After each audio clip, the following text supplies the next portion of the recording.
Hello, my name is Jim Wilson, and I'm AgGateway's Standards Director and SPADE Project Manager.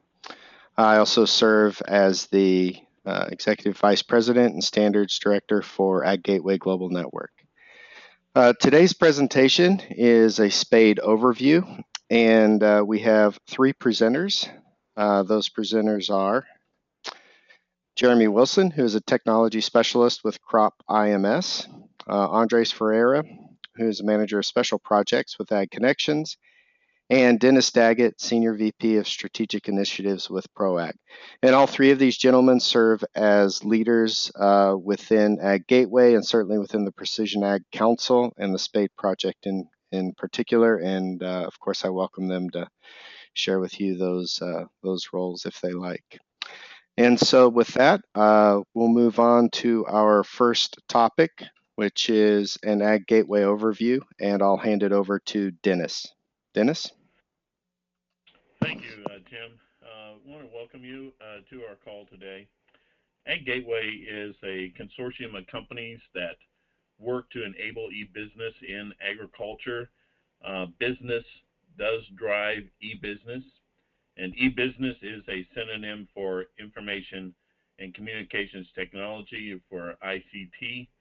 So e-business and ICT are one in the same. And so as we look at our North American mission, we work to promote, enable, and expand e-business in agriculture. On our next slide, we'll see that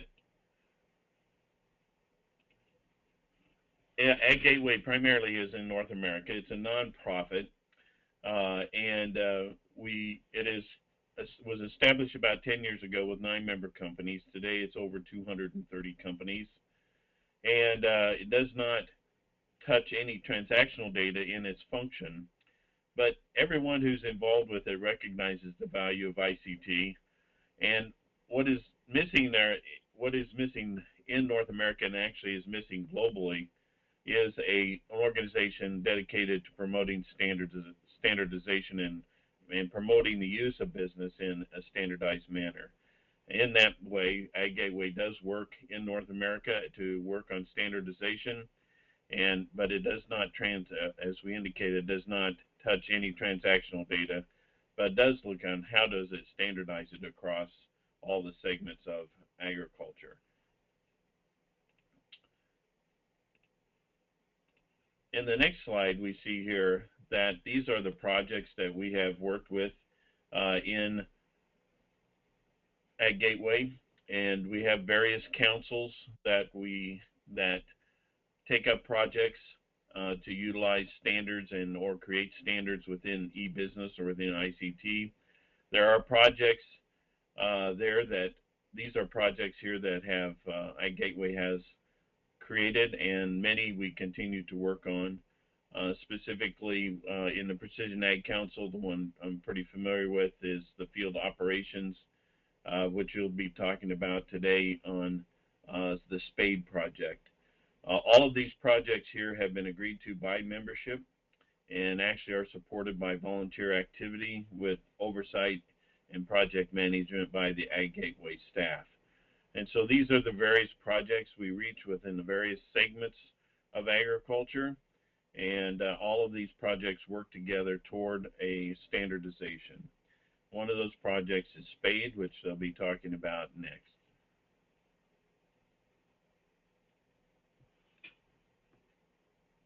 Okay, thanks, Dennis. So now we're going to dive into the SPADE project, and with that, I'll hand it over to Andres Ferreyra. Thank you, Jim. So one of the major problems that we identified was one of interoperability in field operations.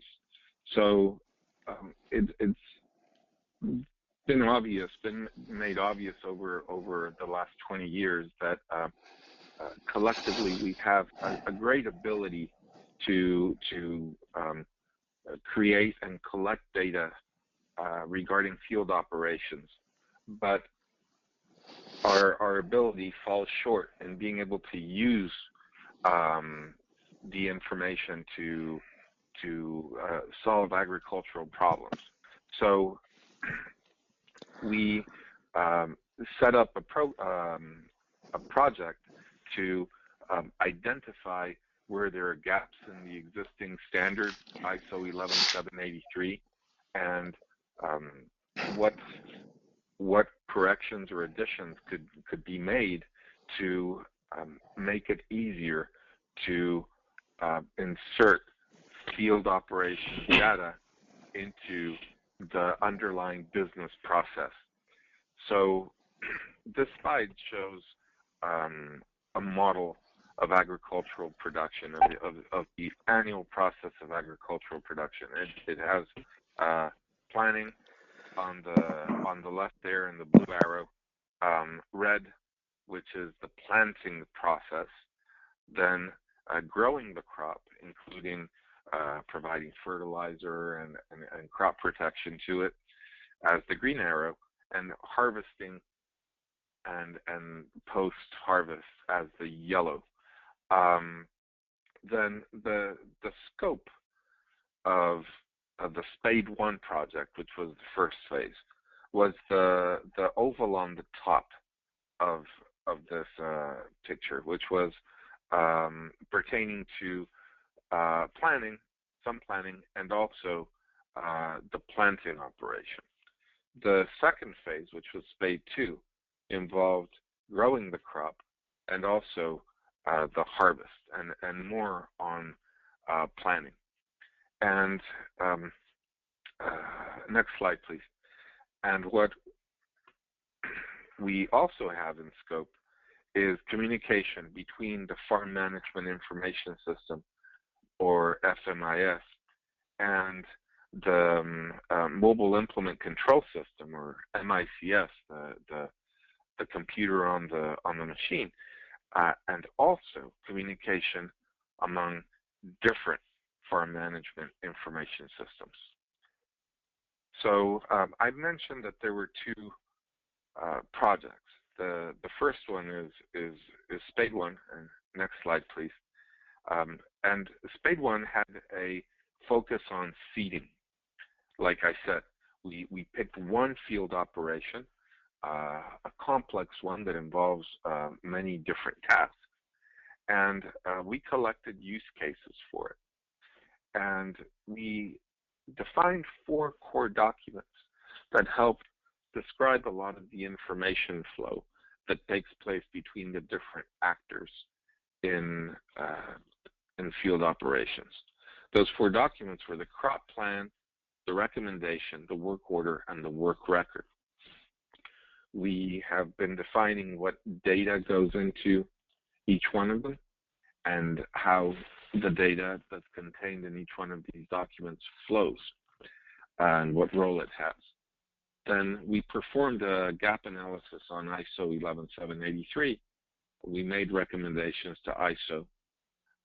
We also worked with AEF on recommending mechanisms to link unique identifiers to the IDs used in the ISO 11783 data files. The scope of the identifiers in the ISO files was strictly local to the file. So say the first product that was used in that file would receive the identifier PDT1. The second product was PDT2, and so forth. And we understood that was insufficient for modern agriculture. We wanted to strive for a unique set of identifiers, or at least a very comprehensive mechanism to be able to link the unique identifiers used by different actors. So we were able to work on that with AEF and achieved very satisfactory results. And of course, we also have defined and implemented samples of how those unique identifiers for things like crop protection products, seed products, and machinery would be sourced through reference data APIs. though in SPADE 1 we only did equipment and seed, as you can see in that slide. Next, please. So the second project, SPADE 2, which we are wrapping up now, that one refined lessons that we had learned from SPADE 1, and we went back and applied those lessons to the use cases that we had defined from SPADE 1. So we reviewed those seeding use cases, and then we defined additional use cases in mechanical and non-mechanical harvest, in crop protection, and in some forms of geopolitical context-dependent data. Specifically, in our case, we worked with some regulatory reports and so forth, and we'll discuss that in greater detail a little later. With reference data APIs, we extended to crop protection, have started working on toolkits for helping people implement those reference data APIs. And last but not least, SPADE 2 worked on a proof of concept regarding a toolkit, which we called the SPADE Conversion Toolbox at that time, that is meant to facilitate the exchange of data and conversion between legacy formats and a common data model that SMIS companies or even MICS companies can include in their software to be able to perform a less painful conversion between their own formats and the common one. Next, please.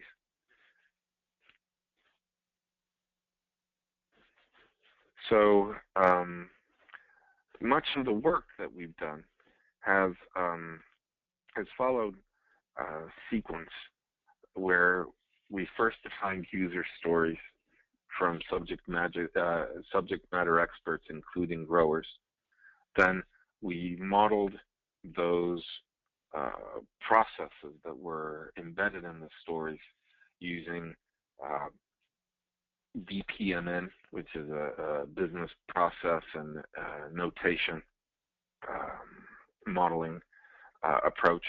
Then we refined use cases. We also defined what the data attributes were that were at play, which we called data buckets. Then we got technical experts reviewing ISO 11783 and identifying gaps that pertain to these use cases and data buckets, and proposing solutions. And finally, we published or are publishing those materials. Next, please. And if we look at how reference data participates in all this, you get that extended visual there, where we're supporting that workflow by identifying what our reference data needs are. So, for example, unique identifiers for seed varieties, or unique identifiers for traits, or understanding whether things such as a regulatory agency number is intrinsic to reference data for a crop protection product, and things like that. Next, please.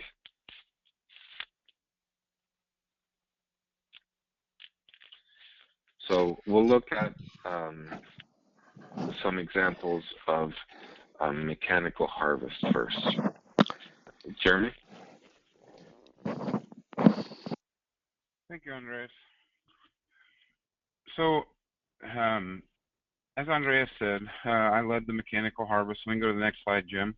I will walk through kind of the application of what Andreas just talked about, of the whole user story use case data bucket as it relates to the mechanical harvest use cases. So the first step in this process is we defined the user stories, as Andreas stated, and we had subject matter experts that helped us identify the user stories as it relates to cotton harvest, row crop harvest, platform type head attachment harvest, potato harvest, forage, and sugar beet harvest. Next slide, Jim. And from there, after we had collected those user stories, we moved into the business process modeling and notation, or the BPMN diagrams, to begin to formulate the use cases.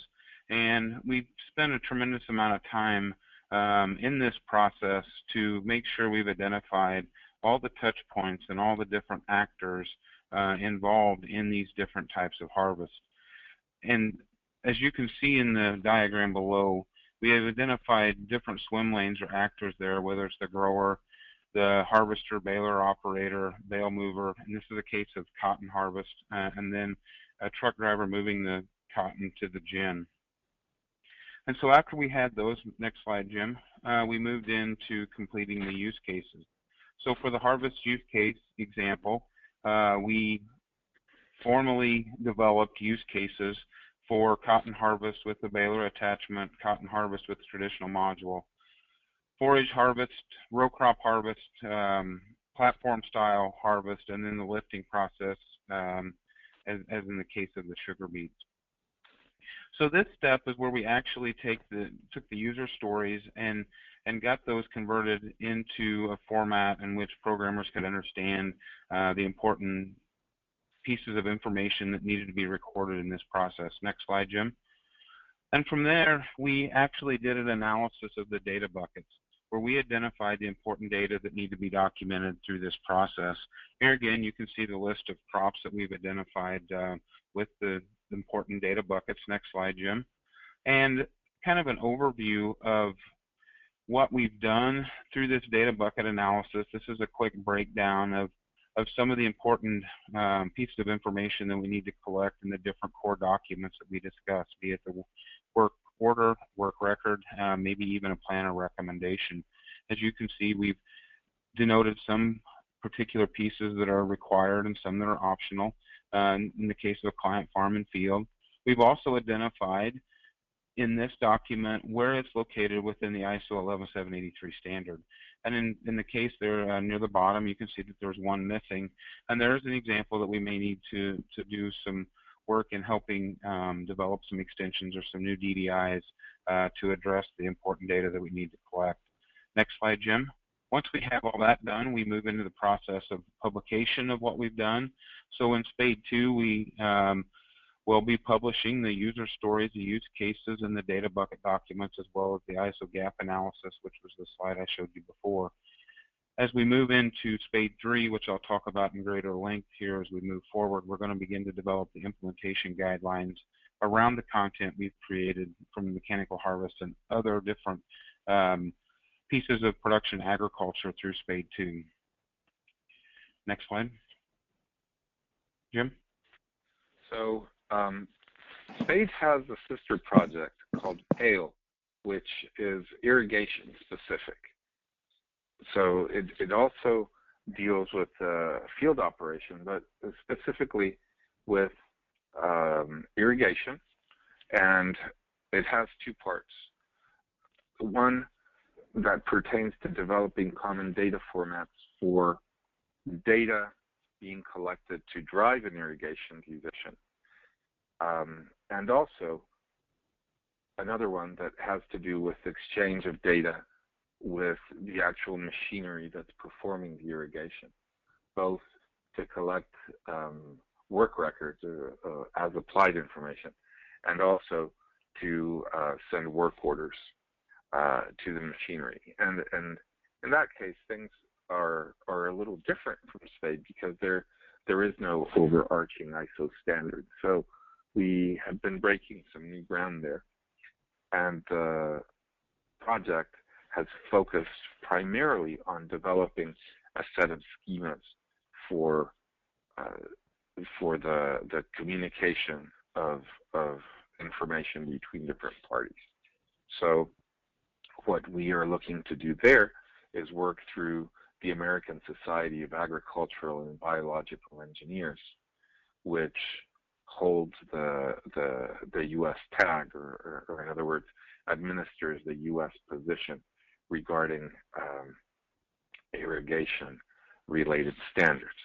And there, through the American National Standards Institute, we will reach out to ISO and work with them towards an international standard. Next, please.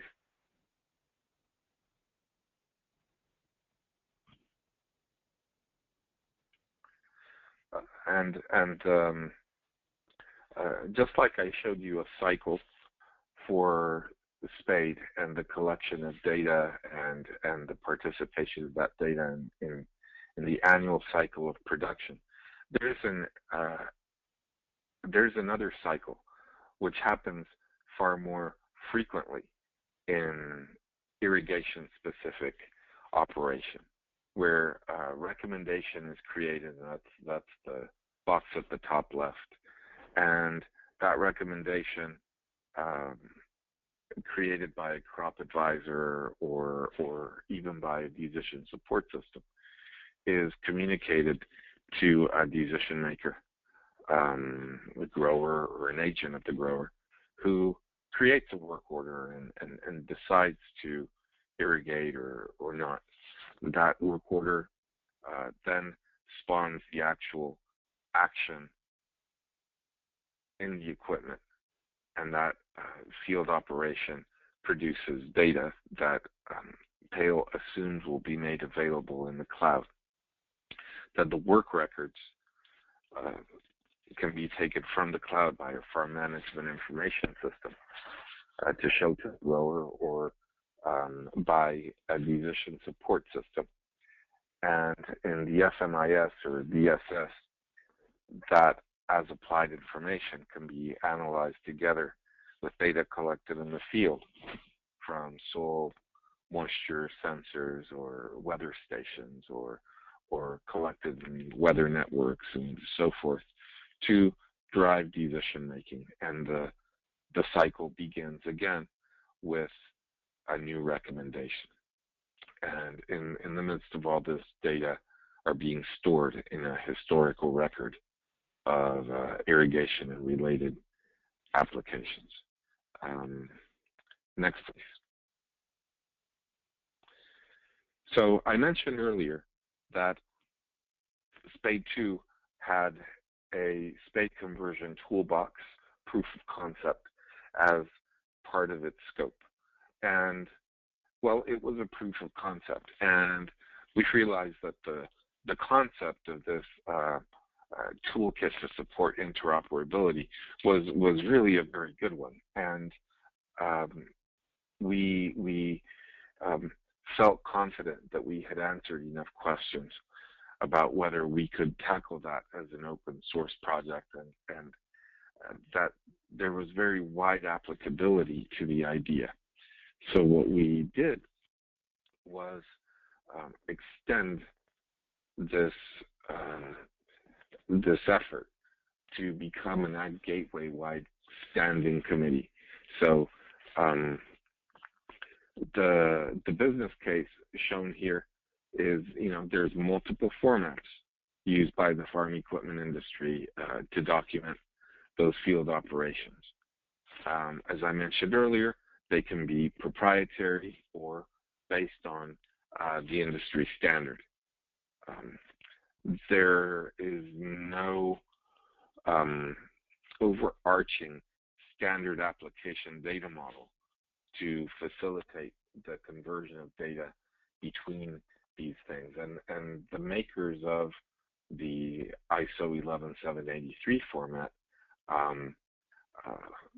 willingly admit that ISO 11783 was conceived for a fairly narrow application, the data format of ISO 11783.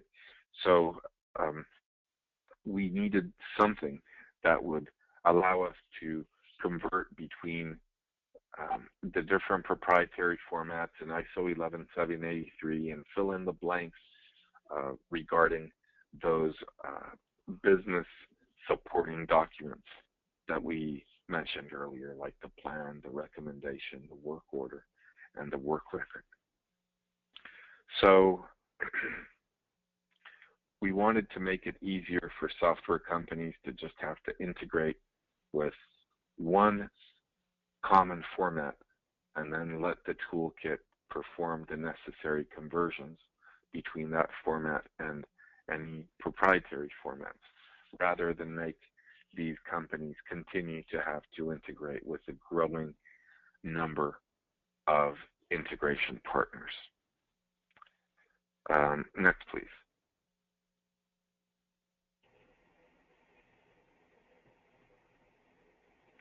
So what you can see here is the goal of ADAPT, then to create tools for the industry to make it easier and less expensive to exchange field operations data among software applications from a variety of companies and vendors.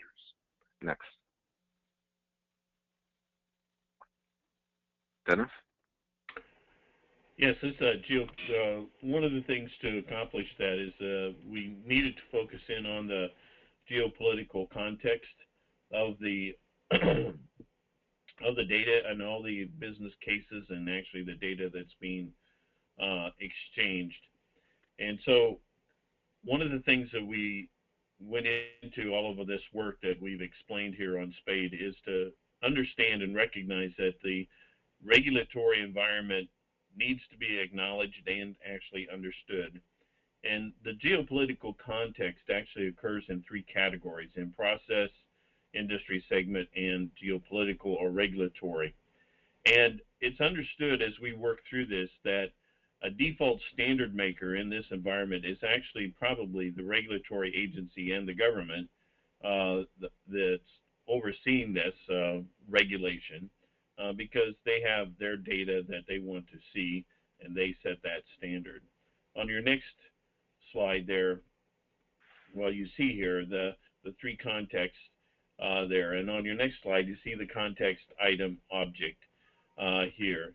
And on your context item object that we have here, that is actually used within ADAPT there, and it is the name value unit of measure there on its measure tuples, and it has a GPC type code that identifies what is given within a context item, and these objects can be nested. And you can see an example of that here on the description of that context item. And that is what is used within developing the content and the ability to actually deal with regulatory events and reports there. And that leads us to the regulatory reporting, which is your Dennis? next. Yeah. Could I add a quick little comment for clarity there? Yep. So we realized that this work of identifying gaps in ISO and developing a common data model that could be used far and wide that this effort had to be something that could be used internationally. We had already received numerous expressions of interest from many different countries and companies actually joining SPADE from Australia and other places that made us very aware of the fact that we needed to be careful in what we included within the model and what we included as part of a generic mechanism for accommodating geopolitical context. So while in the United States, for example, we are quite comfortable thinking about an EPA number as a form of unique identifier for crop protection products. Or we think of a Farm Service Agency ID as a way of uniquely identifying farms, for example. It was clear to us that those things are specific to the United States. So part of the exercise here has been to take all those data buckets that we have been identifying across 2 projects and saying, well, which one of these is intrinsic to the field operation, and which ones of these are rather describing the geopolitical context or providing geopolitical context. And so that's where this context item object comes in. It's a mechanism for capturing very generic geopolitical context information, such as that EPA number or a regulatory identifiers that might pertain to the European Union or things of that sort. And that's how that comes in. And so we worked very, very generically in that sense. But then we needed some examples. And those examples that were best suited for us and to show value to our participants of SPADE 2 were specific to regulatory problems in the United States. And that's where Dennis will continue. Yeah, and Dennis, if I could interrupt as well, I just want to remind all the participants that that you're welcome to submit questions in your control panel, and we'll have a question and answer period at the end of the presentations. Okay, back to you, Dennis. Thanks, Jim. Thanks, Andres, for that additional explanation. One of the things that we focus in on the current geopolitical context work is regulatory reporting. And as Andres indicated, we do focus in on it on the North American side. But the model is here that you've seen before, where we start out with the user stories. Right now, we've developed user stories for the USDA on how do we report to the Department of Agriculture. We have various agencies that have report. We have the Environmental Protection Agency that has record keeping and reporting requirements. We have Food and Drug Administration, and we have even down to the state level in California pesticides. So we build user stories. On our next slide, we see from the user stories, then we build use cases. And today, actively, we report to 2 USDA agencies. And so we build those use cases there for reporting to them, and as well as we have a state that we deal with as well. So we have both national and regional regulatory reporting in view here. Once the use cases are developed, then we move on to the next slide, which is the data buckets. And so we go through the use cases and actually work to identify these data buckets, or the actual data elements that need to be reported, making sure that we have them identified, and making sure then that the machine or the technology actually is recording the identified data that's necessary for reporting. On our next slide, what you'll see is some illustrations of that. These are various data buckets that are used for the USDA reporting for one of the agencies, the Risk Management Agency. And so these identify here the data item, and then we describe them. And so you can see that we built them here for field description, crops, the planting date, field location, unit numbers, and insurance term in the United States, entity ID, and entity address. So all of these things, we identify them and we define them, and we do so in cooperation with the regulator.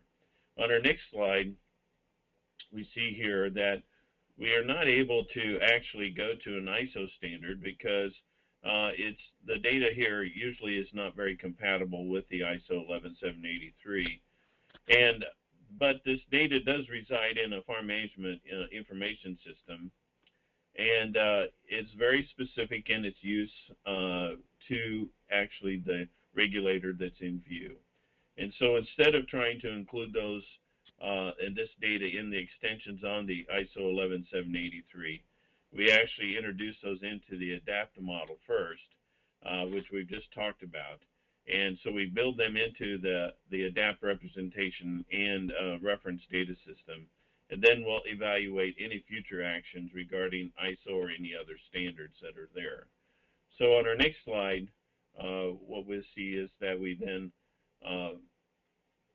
have then a direct relationship then with what is going into ADAPT to the glossary.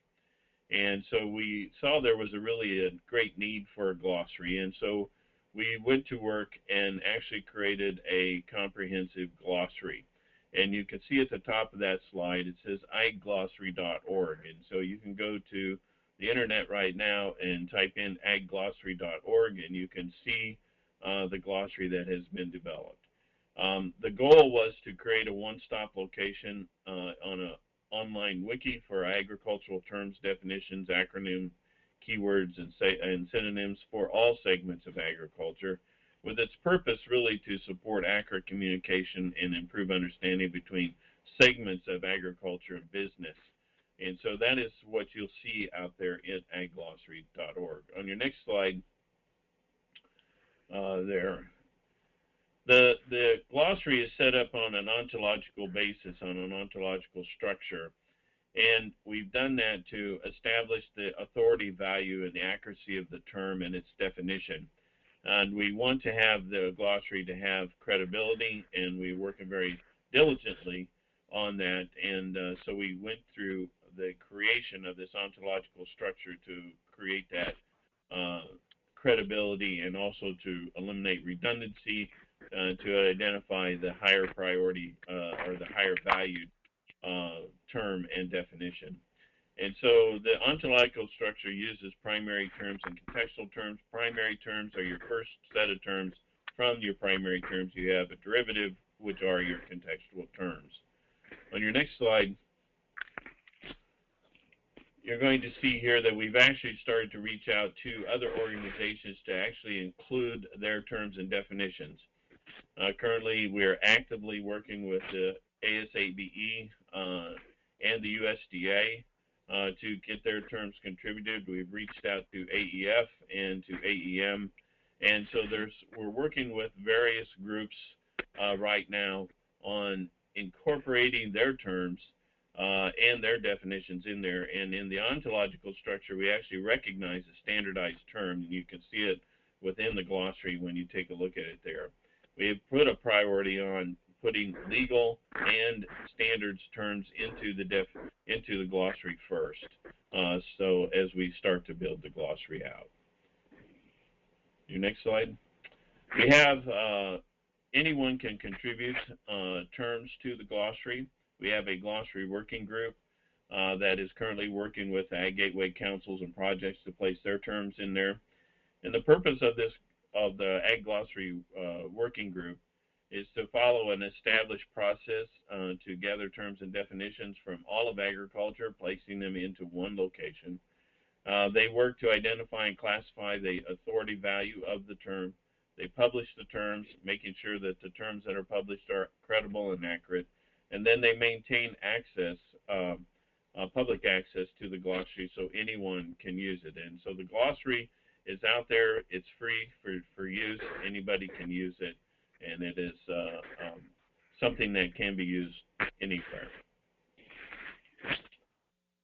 Next slide. So Dennis hinted there at the importance of communicating with other groups and obtaining data and definitions from them so that we can get the most value out of this common platform that is the glossary, and be able to make terms for many organizations available there. And that's an example of the way that AgGateway has reached out and established working relationships with multiple organizations over the course of its lifetime. So this slide right here shows those working relations, and this is probably already obsolete as we look at it, because there's so many new associations and working relationships being created constantly. But what you can see here are some of our collaborations. For example, with the Open Architecture Group, OAGI, which manages standards such as the AgE standards that AgGateway works on for enabling e-business and supply chain management. Then there's AgXML, which was an organization, or is an organization, that created a set of standards for handling transactions in the grain market, and that has put those standards, or further development of those standards, under AgGateway's Grain Council.